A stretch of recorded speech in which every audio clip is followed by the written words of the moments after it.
You're welcome to my YouTube channel. I am Samantha Lazarus Oluwapelumi, and in this video you will be learning diction. Do not forget to like, subscribe and turn on the notification bell to stay updated. The meanings of diction. In vocal expression, diction is the pronunciation and enunciation of words in singing or speaking. That is, diction is the style of pronunciation when you're speaking or singing. In literature, diction is the choice of words, especially with regards to correctness, clearness, or effectiveness. That is, diction is a writer's preference, style, and use of words while writing. Okay, I will enunciate that properly. In essence, when you're speaking, the way in which you pronounce your words, the way in which you enunciate your words or your sounds when speaking or singing can be referred to as your diction. Essence, the way you speak, your unique style of speaking is your diction. Your choice of words as a writer, whether you're using the simple language or the elevated language. When I say elevated language, I mean using big words or figurative expressions frequently. So we refer to diction when we say a writer uses a simple and elevated language. It depends on what you want to use, but I believe you understand what I mean by diction in the vocal expression and literature. Types of diction in literature.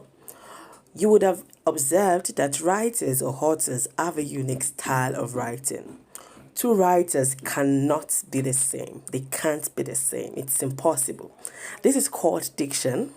When a writer makes a specific choice of words to convey his message or express his thoughts to establish a unique style is called diction. As a writer, when you have a specific choice of words or when you have diverse choice of words that you use to express your thoughts or to establish your unique style, what you are using there is what we call the diction.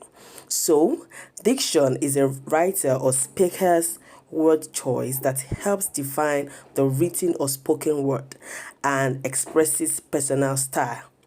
When you choose words that make your writing or speech sound a certain way, you are choosing your diction. There are two main types of diction that a writer uses to establish the voice and message. The types are the formal diction.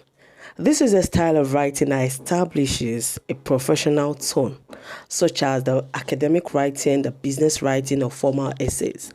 Use this formal diction when you're having a conversation or when you're writing to people you're not familiar with, your boss, your colleagues, everyone you're not familiar with. You use this formal diction with them. The informal diction, it is the conversational or friendly writing style. When you're writing, you write in a conversational style. I am not necessarily saying you have to make it a dialogue, no, but in the write-up, it can be denoted that you are conversational.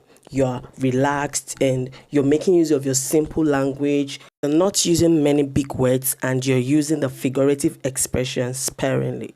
Diction is highly personal. However, it is also important for you to remember your audience when choosing an appropriate style. Kindly take a look at the comparison below. Hello, young man. It is a true pleasure to make your acquaintance.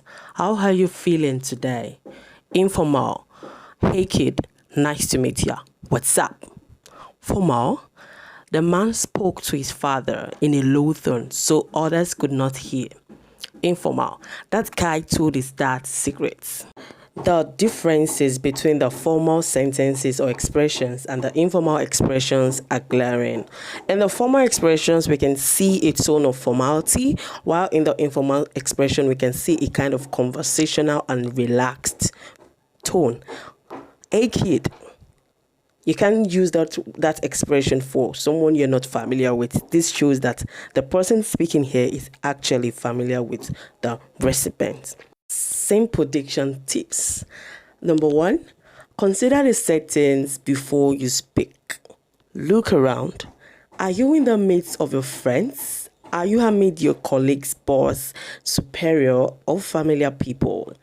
After answering this, kindly communicate according to the diction which fits the setting. For the first question, are you in the midst of your friends? You can make use of the informal diction. For the second one, are you amid your colleagues, boss, superior, or unfamiliar individuals? Here, you can make use of the formal diction.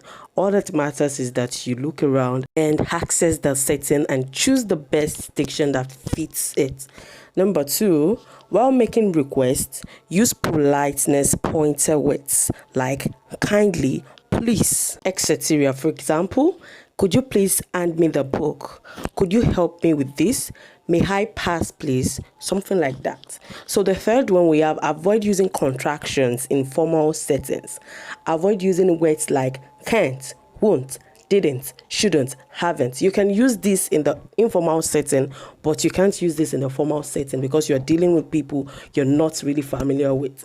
So you can use words like cannot, would not, did not, shouldn't, have not, etc. instead of using the contracted words. Next up, formal diction involves the use of elevated language. Come across big words, figures of speech, they are used frequently in the formal diction. Then the next one we have, make use of active voice while speaking or writing. Examples: active, Frank kicked the ball.